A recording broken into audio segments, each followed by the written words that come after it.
that is lurking throughout our nation. But this is not a new enemy. This is not something that we just started dealing with. This is something that is embedded and ingrained in the fabric of who we are. We're now just seeing the evidence because the enemy feels root causes. For whatever reason, we don't look for the root causes of why things happen the way they do. I know we love to pray, and I love to know that I know we love to seek God for answers, but the answers that God has already given us in his word. So we have saying to us in this season at this appointed time. And so this is not the season or the time for you to surrender to your enemies. I'm going to ask Stephen to turn that. Are living and seeing that every day. There are things that are happening right now that the time has come.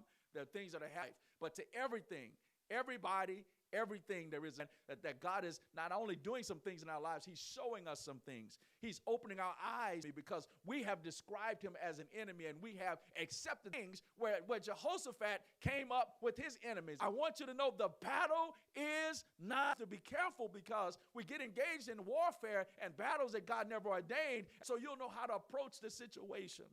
And so I think this is not, people don't realize is at this time there is an enemy that rises up, not because Ahab is between seasons in his life. Oh, my God. And when you're between seasons, that's when you really head back. Because I realized and recognized they allowed me to do that. What caused me to take my eyes off is really my enemy.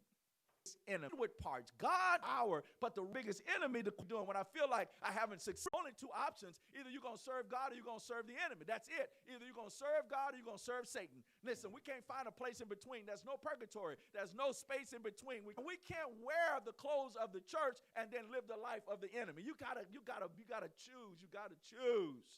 And Ahab here has chosen to, if you are a person of God, if you're a man or woman of God, you have to be careful who you partner with. You got to know more about before God. He decided to walk in his own way. He decided to refuse God's help. Tells him, listen, it's not going to rain in this country for over 3 years to come against us. And the text shows us that as Ahab transitions out of this arrogant mindset that he's had, and he's in a season of really different situations. How are we handling the pandemic? How are we going to give up? And here's how you give up. When you decide to protect yourself from whatever's lurking, the enemy is watching. And the moment you make the wrong decision and is the enemy of God, now Ahab has enemies. And I want you to keep hearing me say that. Ahab is the enemy.